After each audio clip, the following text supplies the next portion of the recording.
Eric, you come from a SWAT background. Can you tell me what some of the training you went through was like for that? Yeah, absolutely. So a lot of live fire, both in and outdoors, live ammunition, as well as in LTA ammunition, like simunition stuff. A lot of requirements for certifications on less than lethal or chemical agents being fired. A lot of distraction device or flashbang training. Yeah. Things like that where the SOTR would really shine. Yeah.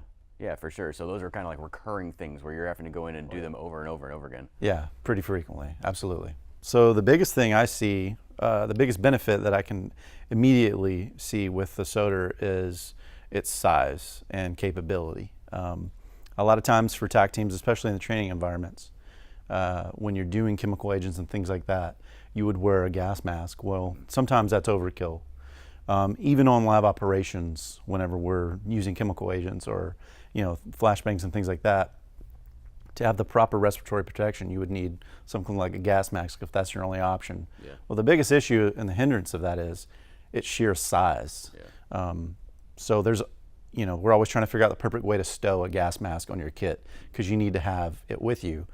It's what we consider the gear tumor. It's the biggest piece of equipment that is typically always required to be on you, but it's so cumbersome that no one really knows what the perfect way to store it is. You put it on your back, you can't sit back whenever you're riding to an operation. You put it on your front, you've got this big thing here.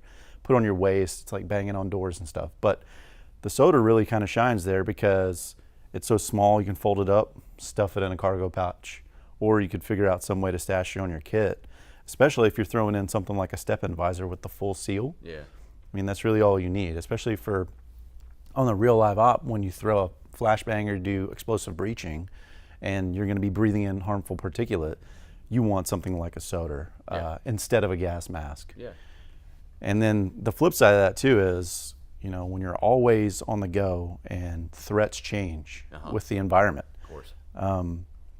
The issue with the gas mask is that if you're not wearing it when you arrive to the operation, like it's not a pre-planned thing, to put it on, you have to take your helmet off, take your comms off, take your iPro off, put your gas mask on, put your comms on, put your helmet on, and do all that in the heat of the moment. Right. That takes a lot of time, and normally you only get it about half as good as you should be getting it, and everything's kind of discombobulated, and think about all the wires and stuff that go along with that when you're trying to do that.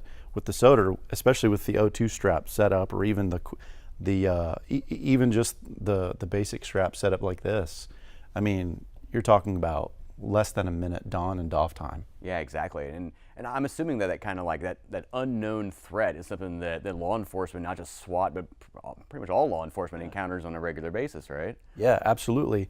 I mean, you don't even have to specifically be talking about a TAC team. Regular deputies or patrol officers come into contact with powdered substances or unknown powdered substances on traffic stops all the time. So something like this would be beneficial. I mean, you have gloves for PPE for your hands, but there's no talk about what you should give a regular patrol officer or even a dope cop when they come into contact with things like powdered substances. Well, this would really shine, and it's so small you could stick it, in the cargo pocket of your patrol uniform, or even the passenger seat of your patrol car. Awesome, man. Well, hey, thanks for being here. Appreciate your insight. Yeah, thanks for having me. And if you'd like to learn anything else about SOTR or any other OpsCore product, please go to opscore.com.